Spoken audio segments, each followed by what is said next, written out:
এরকম জান্নাতের বিক্রি হবে। তো জান্নাতেরটা কিনা যাবে কিভাবে? এক আল্লাহ রাস্তায় জীবন দিয়ে দিব, ওর কাছে বিক্রি হবে। আল্লাহ রাস্তায় দান করবো, ওর কাছে বিক্রি হবে, বিক্রি হয়ে যাবে জান্নাত। তো কেন জান্নাত বিক্রিযোগ্য, জান্নাত কেন বিক্রি হবে এটাও বুঝতে হবে। দুনিয়াতে আল্লাহ সুবহানাহু ওয়া তাআলা অসংখ্য ইবাদতের কমতির পূরণ, ব্যাকআপ টাকা দিয়ে দিয়েছেন। দুনিয়াতেই আল্লাহ অসংখ্য গুনাহের কাফারা টাকা দিয়ে দিয়েছেন। যেমন হজ করতে গিয়ে কোনো জায়গায় খামতি থাকলে দম দেওয়ার মাধ্যমে সেই খামতিটা পূরণ হয়ে যায়। তো দম মানে একটা দুম্বা বা একটা খাসি আল্লাহ রাস্তায় কুরবানি করা, তো এটা টাকা লাগে দুম্বা খাসি কুরবানি করতে। তাহলে ইবাদতের কমতি পূরণ হয়ে যাচ্ছে টাকা দিয়ে বা সম্পদ দিয়ে। ঠিক তেমনি রমজান মাসে কেউ যদি স্ত্রীর সাথে দিনের বেলায় সাংসারিক জীবনে যায়, তো গোলাম আজাদ করতে হয়, নাহলে 60 জন মিসকিনকে খাওয়াতে হয়।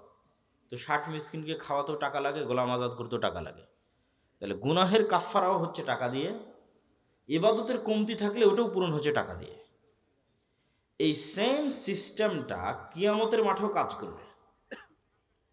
তথা কিয়ামতের মাঠে যদি কেউ কোটিপতি অবস্থায় উত্থিত হয়, তো ওই কোটি কোটি টাকার মালিক ব্যক্তি তার ইবাদতের কমতির রিকভার আর তার গুনাহের কাফফারা আর তার নামে আরোপিত মামলা মোকদ্দমার জরিমানা দুনিয়াতে যেমন টাকা দিয়ে ব্যবস্থা করা যায়, কিয়ামতের মাঠেও করা যাবে। জেল জরিমানা হয়েছে টাকা লাগে, অ্যাক্সিডেন্ট হয়েছে মেডিকেল ক্লিনিকে টাকা লাগে, কিয়ামতের মাঠেও টাকা দিয়ে সব হয়ে যাবে। সমস্যা হচ্ছে কিয়ামতের মাঠে নতুন করে টাকার মালিক হওয়ার সুযোগ নাই। টাকাটা এখন থেকেই কিয়ামতের ব্যাংক অ্যাকাউন্টে জমা করে যেতে হবে। তাহলে দুনিয়াতে ধনী হলে যা যা সুযোগ সুবিধা পাওয়া যায়, কিয়ামতের মাঠে ধনী হলে তাই তাই সুযোগ সুবিধা পাবে। কথা কি আমার বোঝা যায়? তাহলে আপনার নামে যা মামলা মোকদ্দমা আসবে কিয়ামতের মাঠে, সব আপনি টাকা দিয়ে উদ্ধার হয়ে যেতে পারবেন যদি সেই পরিমাণ টাকার মালিক হন কিয়ামতের মাঠে। তো মালিক তো আর তখন হতে পারবেন না, এখন হতে হবে। এখন মালিক হয়ে কোটি কোটি টাকা হালাল উপায়ে ইনকাম করে এখন আল্লাহর রাস্তায় দান করে জান্নাত নিশ্চিত কনফার্ম করে পৃথিবী থেকে বিদায় নিতে হবে। কেন? ইবাদত দিয়ে আপনি জান্নাত কনফার্ম করতে পারবেন না, গুনাহ মুক্ত থেকে আপনি জান্নাত কনফার্ম করতে পারবেন না। দুটোতেই আপনার কমতি থেকেছে, থাকবে, মানুষ মাত্রই থাকবে। তাহলে জান্নাত কনফার্ম করার জন্য ব্যাকআপ লাগবে। ব্যাকআপ কই? ব্যাকআপ টাকা। এই জন্য টাকা উপার্জন করা ছাড়া কোনো রাস্তা নেই। টাকা উপার্জন করে জান্নাত কিনেই দুনিয়া থেকে বিদায় নিতে হবে। মুসলমানদের ঘরে বসে থাকার সুযোগ নাই। অর্থনৈতিক মুক্তি ছাড়া দাসত্ব থেকে মুক্তি হয় না। এটা আমার এবং আপনার চেয়ে রাসূল সাল্লাল্লাহু আলাইহি সাল্লাম খুব ভালো জানতেন। এই জন্য উনি যখন মক্কা থেকে হিজরত করে মদিনায় গেলেন, তো মদিনার সব আনসারীরা হচ্ছে কৃষক, ব্যবসা কম বুঝে। আর মক্কা থেকে যারা মুহাজির গেছে রাসূল সাল্লাল্লাহু আলাইহি ওয়াসাল্লামের সাথে, সব বিজনেসম্যান, ব্লাডে ব্যবসা আছে, রক্তে ব্যবসা আছে, মুহাম্মদ সাল্লাল্লাহু আলাইহি ওয়াসাল্লাম সহ। তো মদিনায় যাওয়ার পর আল্লাহর নবী দেখছে মদিনার সব টাকা পয়সার কেন্দ্র ইহুদিদের হাতে। তো এখন মুহাম্মদ সাল্লাল্লাহু আলাইহি ওয়াসাল্লাম মদিনা সনদের ভিত্তিতে ইহুদি, এই মদিনার প্রধানমন্ত্রী। এখন মদিনার প্রধানমন্ত্রী হলেন মুহাম্মদ সাল্লাল্লাহু আলাইহি ওয়াসাল্লাম, আর টাকা পয়সা সব থাকলো কাদের হাতে? উনি দেশ চালাতে পারবে? ডক্টর ইউনূসের মতো অবস্থা হবে। ঢাল নাই, তলোয়ার নাই, নিধিরাম সর্দার। আর্মিও কথা শোনে না, সচিবালয়ের কথা শোনে না। প্রধান উপদেষ্টায় লাভ কি? কোনো লাভ নাই। এটা মুহাম্মদ সাল্লাল্লাহু আলাইহি ওয়াসাল্লাম খুব ভালো বুঝতেন যে আমি হব মদিনার হেড অফ দ্য কান্ট্রি, আর টাকার মালিক থাকবে ইহুদি, এই রাষ্ট্র তো আমি চালাতে পারবো না। তখন মুহাম্মদ সাল্লাল্লাহু আলাইহি ওয়াসাল্লাম আনসারীদের বললেন যে আমার সাথে যারা মুহাজির এসেছে এরা ব্যবসা বুঝে, তোমাদের সম্পত্তি অর্ধেক অর্ধেক। কারো যদি 5টা উট থাকে, 2টা মুহাজিরকে দিয়ে দাও। কারো যদি ক্যাশ টাকা 5,000 থাকে, 2,000 মুহাজিরকে দিয়ে দাও। কারো যদি জমি 10 বিঘা থাকে, 5 বিঘা মুহাজিরদের দিয়ে দাও, যাতে ওরা ব্যবসা করে অর্থনৈতিক কন্ট্রোলটা নিতে পারে। আল্লাহর নবীর জীবদ্দশাতে ওসমান ইবিন আফফান, জুবাইর ইবনুল আওয়াম, আব্দুর রহমান বিন আউফ এরা কোটি কোটি টাকার মালিক ব্যবসা করে আল্লাহর নবীর জীবদ্দশাতেই। বদরের যুদ্ধকে আমাদের কাছে মনে হয় যে এটা দুই ধর্মের একটা যুদ্ধ চলতেছে, হক আর বাতিলের যুদ্ধ। কিন্তু আপনি ইতিহাস পড়ে দেখেন, বদরের যুদ্ধটা মূলত অর্থনৈতিক।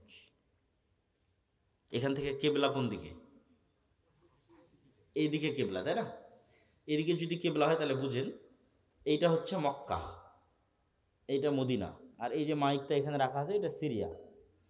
এই পাশে সমুদ্র, এই সমুদ্রের ধার দিয়ে মক্কার মানুষরা আগের যুগ থেকেই সিরিয়াতে ব্যবসা করতে যেত। আমাদের নবী মুহাম্মদ সাল্লাল্লাহু আলাইহি ওয়াসাল্লাম নিজে মক্কা থেকে সিরিয়াতে ব্যবসা করতে গেছে চাচার সাথে। এখন আল্লাহর নবী যখন মক্কা থেকে হিজরত করে মদিনায় গেলেন, মদিনায় যাওয়ার পরেই উনি বিজনেস রুট কাট অফ করে দিয়েছে মক্কার এই ব্যবসায়ীদের জন্য, ব্যবসায় বন্ধ। আবু সুফিয়ান কাফেলা নিয়ে ফেরত আসতে পারে না, ব্যবসায়িক কাফেলা নিয়ে আবু সুফিয়ান সিরিয়া থেকে ফেরত আসতে পারে না, মুহাম্মদ সাল্লাল্লাহু আলাইহি ওয়াসাল্লাম রাস্তা বন্ধ করে দিয়েছে। তখন তো মক্কার এই আবু জাহাল এবং যারা মক্কার কাফের মুশরিক এদের মাথা নষ্ট, যে এই মদিনা রাষ্ট্র যদি স্থায়ী হয় আমাদের তো ব্যবসা বন্ধ হয়ে যাবে, আমরা খাবো কি? বিজনেস রুট ক্লিয়ার করার জন্য বদরের যুদ্ধ হয়েছে। এই জন্য বদরের যুদ্ধ মদিনায় হয়নি, সমুদ্রের ধারে হয়েছে। যে রাস্তাতে ব্যবসা হতো ওই বিজনেস রুট ক্লিয়ার করার জন্য বদরের যুদ্ধ হয়েছে। টাকার যুদ্ধ, অর্থনীতির যুদ্ধ। তাহলে টাকার কি পরিমাণ গুরুত্ব বুঝেন, অর্থনীতির কি পরিমাণ গুরুত্ব। আজকে মুসলমানদের হাতে অর্থনৈতিক কন্ট্রোল নাই দেখেই তো মুসলমানেরা গোলাম।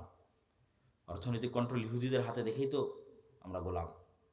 অর্থনৈতিক কন্ট্রোল আমেরিকার হাতে, ডলার ভিত্তিক যে অর্থনীতি, এটার কন্ট্রোল আমেরিকার হাতে দেখেই তো আমাদের কিছু করার নাই। তো আমি এই আলোচনা লম্বা করতে চাচ্ছি না। টাকার বিনিময়ে জান্নাত বিক্রি হবে এবং টাকা দিয়ে জান্নাত ক্রয় করতে হবে। এই জন্য মুসলমানদের উদ্যোক্তা হতেই হবে। মুসলমানরা চাকরিজীবী জাতি কোনোদিন ছিল না। এই ইউরোপীয় উপনিবেশ মুসলমানদের চাকরি শিখিয়েছে। মুসলমানরা ছিল মরুবিদুইন, যাযাবর, বিজনেসম্যান। নাহি মাকাম কি খুগ আর তবিয়তে আজাদ, হাওয়ায়ে সাইরে মিসালে নসিম পায়দা কর। যাই মুসলমানেরা, তোমরা নির্দিষ্ট কাজ আর নির্দিষ্ট এলাকার মুখাপেক্ষী নও। তোমরা তো সকালবেলার প্রবাহিত শীতল আবহাওয়ার মতো, যার কোনো সীমানা নাই, যার কোনো বর্ডার নাই। মুসলমান ব্যবসায়ীদের কোনো বর্ডার ছিল না। যত সাহাবীর জীবনী আছে তার 90% সাহাবী নিজ এলাকায় মারা যায়নি, নিজ দেশে মারা যায়নি। যে মক্কার ও মক্কায় মারা যায়নি, যে মদিনার ও মদিনায় মারা যায়নি।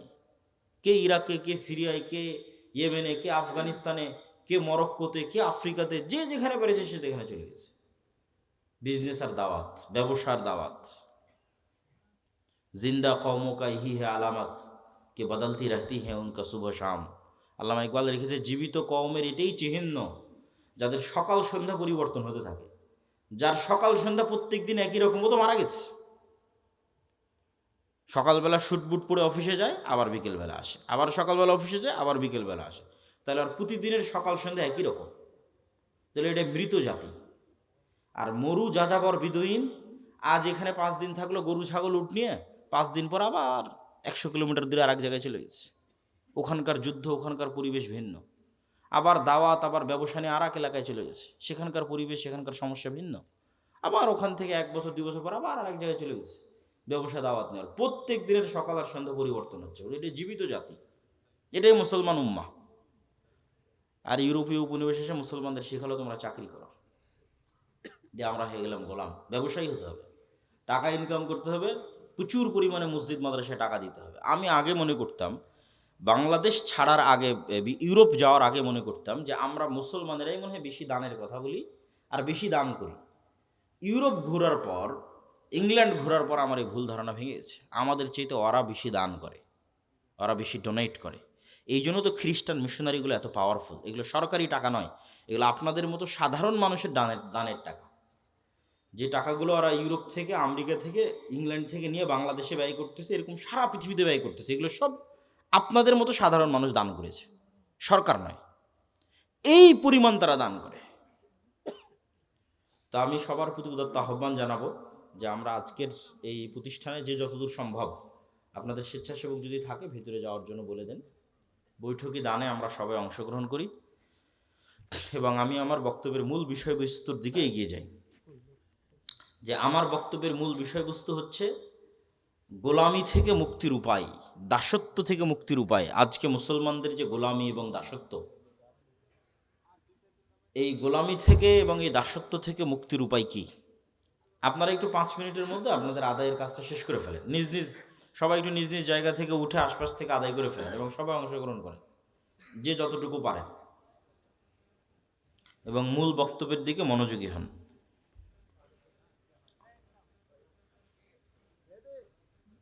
তো আমার মূল বক্তব্যের বিষয়বস্তু হচ্ছে মুসলমানদের যে দাসত্ব এবং গোলামি, এই দাসত্ব এবং গোলামির জিঞ্জির থেকে মুক্তির উপায় কি, তার একটা আলোচনা তো এই দানের সাথে রিলেটেড রেখে করেই ফেললাম, যে অর্থনৈতিক মুক্তি ছাড়া দাসত্ব এবং গোলামি থেকে মুক্তির কোনো রাস্তা নাই।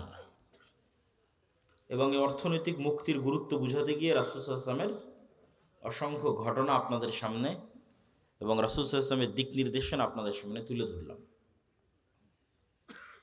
এখানে আরও একটা পয়েন্ট তুলে না ধরলেই নয়। আমরা আজকে যেই লেভেলের গোলামি এবং দাসত্বে আছি, ঠিক এই লেভেলের অথবা এর চেয়ে বেশি গোলামি এবং দাসত্বের জিঞ্জিরে আবদ্ধ ছিল বানু ইসরাইল। কারা বলেন তো? বানু ইসরাইল কারা? কে বলতে পারবেন? হাত উঠান। বানু ইসরাইল কারা? কে বলতে পারবেন? হাত উঠান। ইয়াকুব আলাইহিস সালামের বংশধর। জাযাকাল্লাহ খায়র। সুন্দর।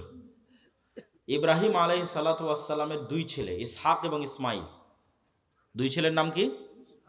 ইসহাক এবং ইসমাইল। ইসমাইল থাকলো এই যে মক্কা এখানে ইন্ডিকেট করেছিলাম, ইসমাইল থাকলো এখানে। আর ইসহাক হচ্ছে ওই যে ফিলিস্তিনের জেরুজালেম। তো ইসমাইলের বংশে নবী একজনই, তার নাম মুহাম্মদ সাল্লাল্লাহু আলাইহি ওয়াসাল্লাম। এর আগে আর কোনো নবী আসেনি ইসমাইলের বংশে, আর পরেও আর নাই। আর ইসহাকের বংশে অসংখ্য নবী। ইসহাকের ছেলে ইয়াকুব, ইয়াকুবের ছেলে ইউসুফ, ইউসুফের ৩০০-৪০০ বছর পর মুসা হারুন, মুসা হারুনের পর ইউশা বিন নুন, তারপর সুলাইমান, দাউদ, তারপরে ইয়াহইয়া, ঈসা, জাকারিয়া, অসংখ্য নবী। তো এই বানু ইসরাইল, এদের গোলামি এবং আমাদের গোলামি কাছাকাছি একই রকম। তো বানু ইসরাইলকে যেই পদ্ধতি দিয়ে ফেরাউন গোলাম বানিয়ে রাখত, তার একটা বড় পদ্ধতি হচ্ছে সুদি কর্জ, সুদি লোন, যেটার মূল দায়িত্বশীল হর্তাকর্তা ছিল কারুন, ফেরাউনের অর্থমন্ত্রী কারুন। এই কারুন বানু ইসরাইলদেরকে সুদি লোন নিতে উদ্বুদ্ধ করত এবং সুদি লোন দিত, এবং সুদি লোনের জালে আটকে ফেলে পুরো একটা জাতিকে গোলাম বানিয়ে দিয়েছে বানু ইসরাইলদেরকে। সেম ওই পদ্ধতিতেই আজকের মুসলমানদেরকে সুদি লোনে জর্জরিত করে গোলাম বানানো হচ্ছে। আজকের মুসলমানদের গোলাম বানানোর দুইটা উপায়, একটা হচ্ছে গণতন্ত্র আর একটা হচ্ছে সুদ। কিন্তু মুসলমানেরা নিজেরাও জানে না যে এই দুই পদ্ধতির মাধ্যমে তারা কেমনে গোলাম আছে। জি, মহিলারাও এই দানে অংশগ্রহণ করবেন নিজ নিজ দায়িত্বে।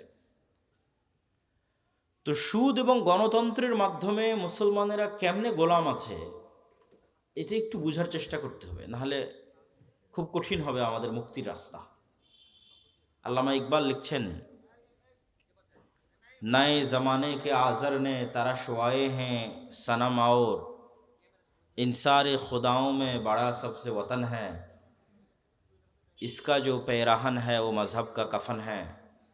যে আজকে আধুনিক যুগে নতুন মূর্তি তৈরি হয়েছে, ওই যুগে ইব্রাহিমের পিতা আজর যে মূর্তি তৈরি করত সেই মূর্তি নয়। আজকের হিন্দুদের যে মা কালী, মা দেবী, মা দুর্গা আছে সেই মূর্তি নয়। আজকে মুসলমানদের ঘরে এবং বাড়িতে নতুন মূর্তি প্রবেশ করেছে। এই নতুন মূর্তি কি? এই নতুন মূর্তির নাম হচ্ছে সেকুলারিজম, ধর্মনিরপেক্ষ মতবাদ। এই নতুন মূর্তির নাম হচ্ছে ন্যাশনালিজম, জাতীয়তাবাদ। এই নতুন মূর্তির নাম হচ্ছে ডেমোক্রেসি, গণতন্ত্র। এই নতুন মূর্তির নাম হচ্ছে সোশ্যালিজম, সমাজতন্ত্র। মুসলমানেরা পৃথিবীর যে প্রান্তেই যান, তাদের পায়ে এই জিঞ্জিরগুলো বাঁধা আছে, এগুলো তারা ভেঙে বের হতে পারতেছে না, কোনো মতেই না। কেউ জাতীয়তাবাদের বেড়া জালে আটকে আছে, কেউ গণতন্ত্রের, কেউ ধর্মনিরপেক্ষ মতবাদের। কিন্তু সে ঠিকই বলতেছে আমি আল্লাহকে মানি, রব হিসেবে, ইলাহ হিসেবে আল্লাহর ইবাদত করি, সালাত আদায় করি, কিন্তু এই মূর্তির বেড়া, এই মূর্তির যে দাসত্ব, এটা ভাঙতে পারতেছে না। তো গণতন্ত্র কিভাবে এবং সুদ কিভাবে আমাদের গোলাম বানায়, আপনাকে আগে বুঝতে হবে গোলামির চিহ্ন কি। কেন বলা হচ্ছে বানু ইসরাইলরা গোলাম? কেন বলতেছি আমরা গোলাম? নেতার আলামত কি, গোলামের আলামত কি?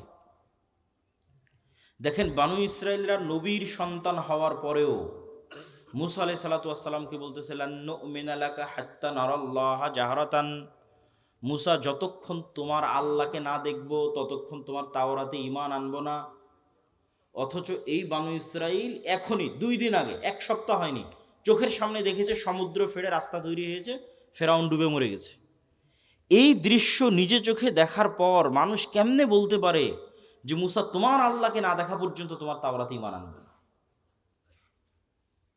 কেমনে বলতে পারে? উত্তর একটাই, এরা হচ্ছে ন্যারো মাইন্ডেড গোলাম, সংকীর্ণ মনা। 300 বছর থেকে গোলামি করে আসতেছে, এই জন্য স্বাধীন নেতা মুসার সাথে চলতে পারতেছে না। তারা বলল, মুসা, এই মরুভূমি সিনাই মরুভূমি, এখানে পানি নাই, এই সমুদ্রের লবণাক্ত পানি ভালো লাগে না। ওই ইস্তাসকা মুসা লিকওমি ফাকুল নাজরিব বিআসাকাল হাজার ফানফাজারাত মিনহু ইসনাতা আশারাতা আইনা ক্বাদ আলিমা কুল্লু উনাসিম মাশরাবাহুম, যে মুসা পানির ব্যবস্থা করো। মুসা আলাইহিস সালাম লাঠি দিয়ে পাথরে আঘাত করলেন, মরুভূমিতে পানি তৈরি হয়ে গেল। এবার বললো, মুসা খাবারের ব্যবস্থা করো। মুসা আলাইহিস সালাম আল্লাহকে বললেন জান্নাত থেকে মান্না এবং সালোয়া, বিশেষ পাখি, বিশেষ মাশরুম, যে বিশেষ মাশরুমের বর্তমান বাজার মূল্য কেজি প্রতি 5 লক্ষ টাকা গড়ে, এখন বাজার মূল্য। ওই বিশেষ মাশরুম আর পাখি জান্নাত থেকে আসতো, রাতের বেলা তাদের গাছের ডালে, তাদের বাড়ির চালে থাকতো ঝুলন্ত অবস্থায়। এই খাবার 1 দিন 2 দিন খাওয়ার পর তারা বলতেছে লান নাসবিরা আলা তুআমিন ওয়াহিদ ফাদউ লানা রাব্বাক, এই এক খাবার আমাদের ভালো লাগে না, তোমার আল্লাহকে বলো এই মরুভূমি থেকেই পেঁয়াজ রসুন আদা চাল ডাল সব উৎপাদন করে দিতে। এ হলো গোলাম কওম। গোলাম হলে এরকম ছেঁচড়া হয়, বুঝতে পেরেছেন? এরা তো নবীর সন্তান, এরা এরকম হলো কখন? 300 বছর থেকে গোলামি করতে করতে এরকম ন্যারো মাইন্ডেড ছেঁচড়া হয়ে গেছে। তা ওইটার সাথে আপনি আমাদের স্বভাব মিলাবেন, তাদের স্বভাবের সাথে একটু পরেই মিলাবো। আল্লাহ সুবহানাহু ওয়া তাআলা এদেরকে বললেন, ঠিক আছে তোমরা শাকসবজি খেতে চাও, এটা তো মরুভূমি, পাশেই বাংলাদেশের মতো উর্বর ভূমি আছে, তার নাম জেরুজালেম, ফিলিস্তিন, বিজয় করলেই হয়, যুদ্ধ করে বিজয় করো। তখন ওরা বলছে ইযহাব আনতা ওয়া রাব্বুকা ফাকাতিলা, মুসা তুমি আর তোমার আল্লাহকে যুদ্ধ করো, আমরা পারবো না। ইন্না ফিহা কওমান জাব্বারিন লান নাদখুলা ফিহা হাত্তা ইয়াখরুজু মিনহা, আরে ওখানে তো বিশাল দেহের অধিকারী জাব্বারিন কওম আছে, ওরা যতক্ষণ বের না হবে আমরা ততক্ষণ যাব না। আল্লাহ তাদের উপর আযাব নাজিল করলেন 40 বছরের, ইয়াতিহুনা ফিল আরদি 40 সানা, 40 বছর পাগলের মতো মরুভূমিতে ঘুরপাক খাও। 40 বছর পর ক্ষমা করে দেওয়া হলো, ঈসা বিন নুনের মাধ্যমে হাতে তওবা করে জেরুজালেম বিজয় করার তৌফিক দিলেন। এত 40 বছরের শাস্তি পাওয়ার পর আল্লাহ সুবহানাহু ওয়া তাআলা সূর্যকে থামিয়ে দিয়ে ওদের জেরুজালেম বিজয় দিচ্ছেন। তারপরে আল্লাহ ওদের বলতেছেন, যখন তোমরা এই শহরে প্রবেশ করবা তখন সুজ্জাদান, তখন মাথা নত করে সিজদা অবস্থায় প্রবেশ করবা, আর মুখে বলবা হিত্তাতুন নাগফির লাকুম, যদি হিত্তাতুন বলো, হিব্রু ভাষায় হিত্তাতুন মানে আস্তাগফিরুল্লাহ, তাহলে তোমাদের ক্ষমা করে দেবো।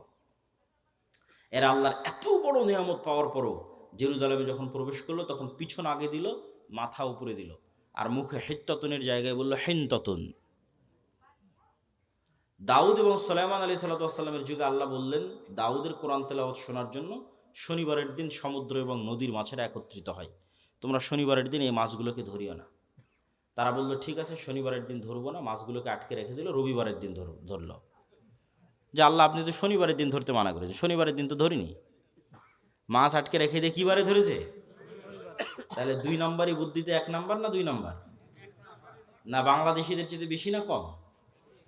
এইবার মিলাতে পারবেন যে আমি যে বলতেছি যে গোলাম আমি, আপনি কেমনে গোলাম হচ্ছি সেটা বুঝতে পারবেন যে 2 নম্বর বুদ্ধিতে আমরা বাংলাদেশিরা আছি না নাই? এই হলো বানু ইসরাইল। 2 নম্বরই বুদ্ধি, ছেঁচড়ামি, মিথ্যা, চুরি, দুর্নীতি, ধোঁকা, এই জিনিসগুলো যার মধ্যে আছে সে এমনি গোলাম। তাহলে এই জিনিসগুলো কোথায় থেকে তৈরি হয়? ওটাই তো গোলাম তৈরির কারখানা। এবার আশা করি বুঝতে পেরেছেন, এটা তৈরি হয় গণতন্ত্র থেকে আর সুদী অর্থনীতি থেকে। কেমনে হয় সেটাও বুঝিয়ে দিচ্ছি, তাহলে আপনি বুঝবেন গণতন্ত্র হচ্ছে গোলাম তৈরির কারখানা। তো আমরা তো অলরেডি ব্রিটিশদের 190 বছর ঔপনিবেশিক শাসনে গোলাম ছিলামই। গোলামি করতে করতে আমাদের রক্তের মধ্যে 2 নম্বরই মিথ্যা, ধোঁকা এগুলো মিশে গেছে। আমরা আর ওই গোলামির বেড়াজাল থেকে বেরিয়ে আসতে পারছি না। কেন? পূর্ণাঙ্গ স্বাধীনতা আমাদের হয়নি। 47 থেকে নিয়ে আজ পর্যন্ত 70-80 বছরে আমরা ব্রিটিশ কাঠামোর মধ্যেই আছি। Bangladesh army is a legacy of British army. এই বাংলাদেশ আর্মি পাকিস্তান আর্মির খণ্ডিত অংশ, Pakistan army Indian army British army. ফলত ব্রিটিশ আর্মিতে যা rules and regulation and law ছিল তাই বাংলাদেশ আর্মিতে ফলো হয়, কোনো 19-20 নাই। তারপর আমাদের যে কোর্ট, এটা ব্রিটিশ কোর্ট, সেটাই হুবহু ফলো হয়। আমাদের সংবিধান, পুলিশ আইন সব ব্রিটিশ, শিক্ষা ব্যবস্থা ব্রিটিশ।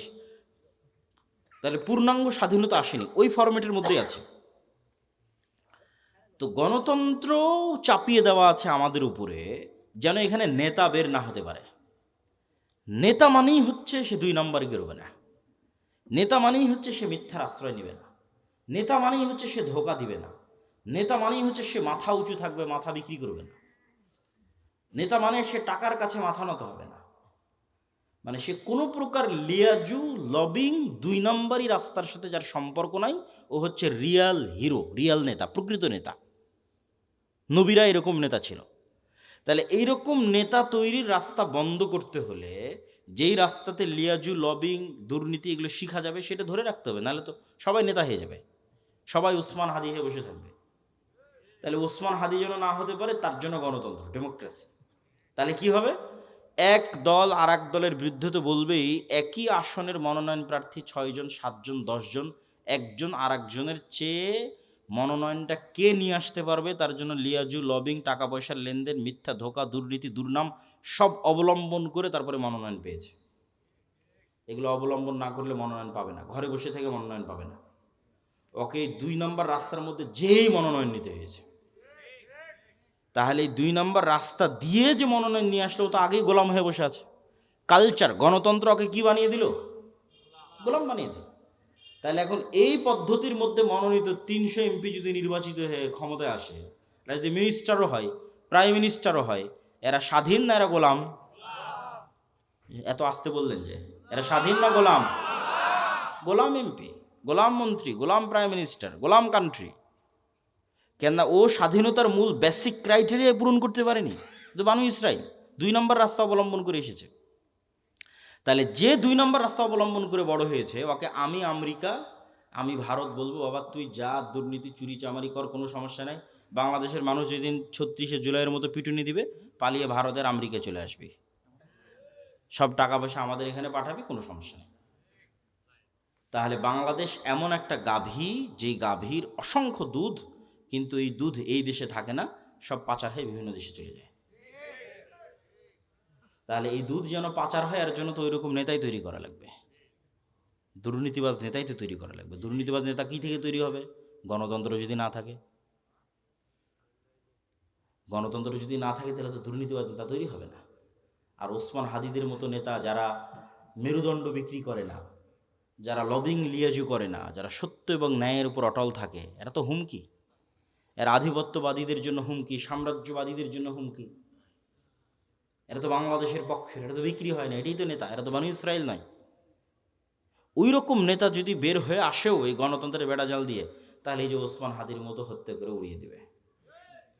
বাংলাদেশের মানুষ কত অসহায়, যে বাংলাদেশের 90% মানুষ একটা রাজনৈতিক দল খুঁজে পায় না যে তার কথা তার মতো করে বলতে পারবে। এই ওসমান হাদি একজন ছিল যে বাংলাদেশের মানুষের কথা বাংলাদেশের মানুষের মতো করে বলতে পারত। এই ছেলেটা চলে যাওয়ার পর আর কেউই নাই, এত অসহায় বাংলাদেশের মানুষ। কেন কেউ না? ওই যে সবাইকে যে সেটিং করতে হচ্ছে, সবাইকে যে লিয়াজু লবিং করে আসতে হচ্ছে, তাহলে সে কেমনে আপনার কথা বলতে পারবে? যদি বিক্রি হয়ে আসতেছে, লিয়াজু লবিং করে আসছে, আপনার কথা বলতে পারবে না, গোলাম হয়ে আসতেছে। তাহলে কি অসহায়ত্ব আমাদের দেখেন।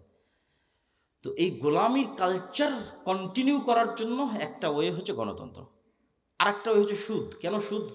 রাসূলুল্লাহ সাল্লাল্লাহু আলাইহি ওয়াসাল্লাম বলছেন, আল্লাহুম্মা ইন্না আউযুবিকা মিনাল মা'সামি ওয়াল মাগরাম। আল্লাহ লোন থেকে বাঁচতে চাই। বহু দোয়া আছে, গালাবাতিদ দাইনি, জালঈদ দাইনি ওয়া গালাবাতির রিজাল। হে আল্লাহ, ঋণের বোঝা থেকে এবং মানুষের আধিপত্য থেকে বাঁচতে চাই। তো কেন আল্লাহর নবী এত ঋণের বোঝা এবং লোনের বোঝা থেকে বাঁচতে চাইতেন? সাহাবীরা রাসূলুল্লাহ সাল্লাল্লাহু আলাইহি ওয়াসাল্লামকে জিজ্ঞেস করলে উনি উত্তরে বললেন যে, যেই দিন থেকে মানুষ লোন নেওয়া শুরু করে, ওই দিন থেকে মানুষ মিথ্যা বলা শুরু করে। মা এবং বোনেরা যদি আজকে যারা উপস্থিত আছে, তারা যদি কিস্তির সাথে জড়িত হয়ে থেকে থাকে, তাহলে তারা খুব ভালোভাবে জানে যে কিস্তির টাকা সময় মতো পরিশোধ না করার জন্য কি পরিমাণ মিথ্যার আশ্রয় তাদের নিতে হয়, কি পরিমাণ মিথ্যা এবং ধোঁকা এবং বাহানার আশ্রয় তাদের নিতে হয়। তাহলে ওই যখনই ওই মিথ্যার মধ্যে চলে গেলেন, ধোঁকার মধ্যে চলে গেলেন, তখন আপনি আপনার আত্মসম্মান, আত্মমর্যাদা বিক্রি করে দিলেন। আপনি আর আপনার পেটে আর কখনো স্বাধীন সন্তান ওই সুলতান সালাহুদ্দিন আইয়ুবী, মোহাম্মদ বিন কাসেম, খালিদ ইবনুল ওয়ালিদ, তারিক বিন জিয়াদ আর এই যুগের ওসমান হাদি এরা জন্ম নেবে না। বিক্রি হওয়া মস্তিষ্ক জন্ম নেবে টাকার কাছে। তাহলে ওটাও গোলাম তৈরির কারখানা। সুদ এমন ভয়ঙ্কর নিজাম যে পাকিস্তানের মতো একটা রাষ্ট্র পারমাণবিক শক্তির মালিক। কিসের পারমাণবিক শক্তির মালিক? পাকিস্তানের বাপেরও ক্ষমতা নেই, নিজের ইচ্ছাই ওই পারমাণবিক বোমের সুইচের বাটন দাবাবে। কেননা ও তো নিজেই কোটি কোটি টাকা IMF ওয়ার্ল্ড ব্যাংকের কাছে কর্য করে রেখেছে। তা IMF ওয়ার্ল্ড ব্যাংক আমেরিকা আর মানে পাকিস্তানের আব্বা, আমেরিকা যতক্ষণ অর্ডার পারমিশন না দেবে ততক্ষণ ওই দাবাতেই পারবে না ওই পারমাণবিক বোমের সুইচ। তাহলে এই বড় বড় রাষ্ট্রগুলো গোলাম হয়ে আছে কিসের কাছে? সুদী অর্থনীতির কাছে, সুদী লোনের কাছে। আর এই বেড়াজাল আপনি ভাঙতে পারবেন না, এই সুদী বেড়াজাল আর এই গণতন্ত্রের বেড়াজাল, ইমান বিল গায়েব এবং তাওহীদ এই দুটার সংমিশ্রণ ছাড়া। ইমান বিল গায়েব এবং তাওহীদের সংমিশ্রণ ছাড়া ভাঙতে পারবেন না। কিভাবে আপনাকে বুঝিয়ে বলি। ইমান বিল গায়েবের একটা বড় পাঠ হচ্ছে পরকাল, পরকালমুখী জীবন ব্যবস্থা, বস্তুবাদী নয়, দুনিয়ামুখী নয়। কল্পনা করেন আজকে এই পুরো বাংলাদেশের মানুষ আন্দোলন, মিছিল, মিটিং, ভোট করে আমাকে প্রধানমন্ত্রী বানিয়ে দিল। কল্পনা করেন আমি কালকে বললাম বাংলাদেশে আজ থেকে ইসলামী আইন চলবে। আমার এই ঘোষণার পরেই ভারত এবং আমেরিকা বাংলাদেশকে অর্থনৈতিকভাবে বয়কট করবে না? করবে না? করবে। যেমন ইরানকে বয়কট করেছে, যেমন ভেনেজুয়েলার প্রধানমন্ত্রীকে উঠিয়ে এনে চলে গেছে, তো বয়কট করবে। তো যখন বয়কট করবে তখন এই দেশের যে সুযোগ সুবিধাগুলো আপনি এখন ভোগ করতেছেন, এখন এই যে বিদ্যুৎ চলতেছে, ডলার আসতেছে, প্রবাসীরা কাজ করতেছে, ইউরোপ আমেরিকায় অসংখ্য প্রবাসী আছে, বিজনেস চলতেছে, LC হচ্ছে, কত কি আছে, এগুলো সব একদিনে ডাউন হয়ে যাবে। এবং এই ডাউন করার ক্ষমতা তাদের আছে। এই একদিনে যখন ডাউন হয়ে যাবে তখন আপনিও 1 সপ্তাহ 10 দিনের মধ্যে বলবেন রাখো তোমার এই আবদুল্লাহর ইসলাম আর মোহাম্মদ ইসলামের ইসলাম, আমাদের আগের জীবনই ভালো ছিল। কারেন্ট নাই, বিদ্যুৎ নাই, AC নাই, ফ্রিজ নাই, ডলার নাই, টাকা নাই, পয়সা নাই, কিসের ইসলাম? তখন আপনি আবার পরের দিন আন্দোলন, মিছিল, মিটিং করে নামিয়ে দিবেন। তাহলে অন্তত এই দেশের 20% মানুষ যতক্ষণ এই বিশ্বাসের উপর অটল না হবে যে পরকাল আসল, কিসের দুনিয়া, কাদের মতো? আসহাবুল উখদুদ সূরা বুরুজের ওদের মতো। ওয়ামা নাকামু মিনহুম ইল্লা ইউমিনু বিল্লাহিল আজিজিল হামিদ। পুরো একটা সম্প্রদায় আগুনের মধ্যে ঢুকে যাচ্ছে, মা সন্তান সহ আগুনের মধ্যে ঢুকে যাচ্ছে। কি সেই ইমান বিল গায়েব যে শান্ত শিষ্ট আরামের বাড়িঘর রেখে আগুনের মধ্যে জ্বলে মরে যাচ্ছে? কি সেই ইমান বিল গায়েব? ওই ইমান বিল গায়েব হচ্ছে এটা যে ওই আসহাবুল উখদুদ ওরা দেখতে পাচ্ছে, নিশ্চিত দেখতে পাচ্ছে যে আমার সামনে জ্বলন্ত আগুন, এটা আগুন নয়, এটা জান্নাত। বলেন আল্লাহু আকবার। আর পিছনে যে আমার শান্তির বাড়িঘর আছে ওখানে জাহান্নামের আগুন জ্বলতেছে। ওরা দেখতে পাচ্ছে যে ওখানে জাহান্নামের আগুন জ্বলতেছে। ওটাকে ওরা বাড়িঘর হিসেবে দেখতে পায়নি, ওখানে দেখতে পাচ্ছে ওখানে জাহান্নামের আগুন জ্বলতেছে, আমি ওখানে গেলে পুড়ে মরে যাব। আর যে সামনে জ্বলন্ত আগুন, এটা তো জান্নাত। অন্তত 20-30% মানুষের ইমান যতক্ষণ ওই লেভেলে না যাবে ততক্ষণ কিসের আপনি ইসলাম কায়েম করবেন? সম্ভব নয়। বাংলাদেশের মানুষই এতটা দুর্নীতিগ্রস্ত, এতটা বস্তুবাদ, এতটা দুনিয়াবাদীর সাথে আক্রান্ত, এর আপনাকে টিকতে দিবে না, সম্ভব নয়। প্রত্যেকটা রন্ধ্রে রন্ধ্রে টাকার পাগল, ক্ষমতার নেশাগ্রস্ত লোকজন আছে। অন্তত 20% থেকে 30% মানুষের ইমান লাগবে ইমান বিল গায়েবে সর্বোচ্চ লেভেলের, পরকালমুখী, দুনিয়া বিমুখ। আর 20-30% মানুষের লাগবে পূর্ণাঙ্গ তাওহীদ। আল্লামা ইকবাল লিখেছেন, ये दौर अपने बराहिम की तलाश में है, যে আজকের যুগের মুসলমানদের সকল সমস্যার সমাধানের একটাই রাস্তা, এই যুগের ইব্রাহিম লাগবে। এই যুগের ইব্রাহিম কোথায়? আজ থেকে 5000 বছর আগে ইব্রাহিম আলাইহিস সালাম এসেছিল, পূর্ণাঙ্গ শতভাগ তাওহীদে বিশ্বাসী। ওই পূর্ণাঙ্গ শতভাগ তাওহীদে বিশ্বাসী ইব্রাহিম কোথায়? আজকের মুসলিম উম্মার মতো ওই ইব্রাহিম লাগবে। তাহলে মুসলমানদের মুক্তির যাত্রা শুরু হয়ে যাবে। হ্যাঁ, আপনাদের মতো যারা আহলে হাদিস এবং সালাফি আছে তারা বড় শিরক বড় বেদাত থেকে অনেকটাই মুক্ত, কিন্তু পূর্ণাঙ্গ শতভাগ তাওহীদের অনুসারী নয়। কিভাবে এটা আপনাকে বুঝিয়ে বলি যে কেমনে আপনি পূর্ণাঙ্গ শতভাগ তাওহীদের অনুসারী নন। ঠিক আছে, আপনি কবর মাজারে গিয়ে সিজদা দেন না, তাবিজ কবজ ব্যবহার করেন না, কিন্তু এই আপনি বিড়ি সিগারেটে আসক্ত। তাহলে যখন আপনি বিড়ি সিগারেটে আসক্ত তখন আপনার ইলাহ ওই বিড়ি সিগারেট। আমি বলিনি, আল্লাহ নিজে কোরআনে বলেছে যে তার নফস ইলাহাহু হাওয়া, তার ইলাহ হচ্ছে তার নিজের অন্তরের কামনা। ঠিক আছে, আপনি কবরকে ইলাহ মানেননি, কিন্তু ইলাহ তো আপনার নিজের নফসকে বানিয়ে রেখেছে। ইলাহ তো কোনো অবৈধ প্রেমিকাকে বানিয়ে রেখেছে, ইলাহ তো টাকার নেশাকে বানিয়ে রেখেছে, ইলাহ তো ক্ষমতার নেশাকে বানিয়ে রেখেছে। ওই টাকার জন্য আপনি সব করতে পারেন, হালাল হারামের বাস বিচার নাই। ওই ক্ষমতার জন্য আপনি সব করতে পারেন, ওই নারীর জন্য সব করতে পারেন, মনের প্রবৃত্তি পূরণ করার জন্য সব করতে পারেন। তাহলে তো আপনি শতভাগ তাওহীদপন্থী নন। তাহলে তো আপনি ইব্রাহিম আলাইহিসসালাতু ওয়াসসালামের মতো হতে পারলেন না, যে ইব্রাহিম আলাইহিসসালাম এবং ইসমাঈল আলাইহিসসালাম আসলামা ওয়া তাল্লাহু লিল জাবিন, নিজের ইচ্ছার বিরুদ্ধে গিয়ে সন্তানকে জবাই করতেছে, আর সন্তান নিজের ইচ্ছার বিরুদ্ধে গিয়ে জবাই হওয়ার জন্য রাজি হয়ে যাচ্ছে। কেন? সিদ্ধান্তটা আল্লাহর। এটা হলো শতভাগ তাওহীদ, যে আল্লাহর সিদ্ধান্তের সামনে পরিপূর্ণ আত্মসমর্পণ। তাহলে শতভাগ তাওহীদপন্থী 20% থেকে 30% মানুষ, আর ঈমান বিল গায়েবে সর্বোচ্চ স্তরের 20 থেকে 30% মানুষ হওয়া ছাড়া পূর্ণাঙ্গ ইসলামী বিপ্লব সম্ভব নয়। এই দাওয়াত আজকে আমি দিচ্ছি না, এই দাওয়াত শাহ ইসমাইল শহীদ দিয়ে গেছে আজ থেকে 100-150 বছর আগে। ওনার একটাই দাওয়াত ছিল যে আমাদের পূর্ণাঙ্গ ইসলামী বিপ্লবের আগে মানুষকে শতভাগ পূর্ণাঙ্গ তাওহীদে বিশ্বাসী হতে হবে, নাহলে পূর্ণাঙ্গ ইসলামী বিপ্লব সম্ভব নয়। শতভাগ তাওহীদে বিশ্বাসী এবং ঈমান বিল গায়বে ইয়াকিন আছে এরকম 20 থেকে 30% মানুষ লাগবে পুরো বাংলাদেশের। তাহলে এর উপর ভিত্তি করে পূর্ণাঙ্গ ইসলামী বিপ্লব কায়েম হবে। পূর্ণাঙ্গ ইসলামী বিপ্লবের সকল ক্রাইটেরিয়া রেডি আছে, শুধু ওই রকমের যোগ্য মানুষ নাই। তারপরে কি লাগবে? তারপরে আরো দুটা জিনিস লাগবে।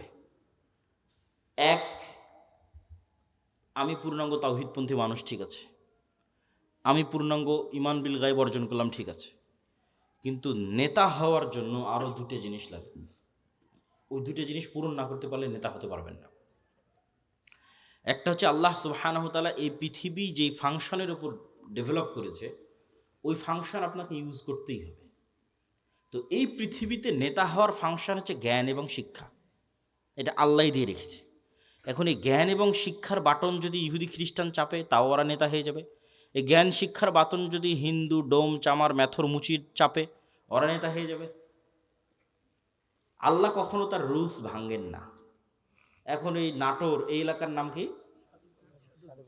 নাটোর সাধুপাড়া, এই অঞ্চলের যুবকেরা যদি মদ বিড়ি cigarette TikTok video YouTube BPL IPL জুয়া online betting free fire PUBG এগুলো নিয়ে ব্যস্ত থাকে, আর ওইদিকে ইসরায়েলের ইহুদি আর ইউরোপ আর আমেরিকার খ্রিস্টানরা যদি জ্ঞান অর্জনে ব্যস্ত থাকে ওদের সন্তানেরা, আল্লাহ বলবেন না, আল্লাহ তার রুলস ব্রেক করে বলবেন না যে ইহুদি খ্রিস্টান তোরা থাম, তোদের নেতা বানাবো না, আমার নাটোরের কিছু মদখোর জুয়াখোর বান্দা আছে ওদের নেতা বানাবো।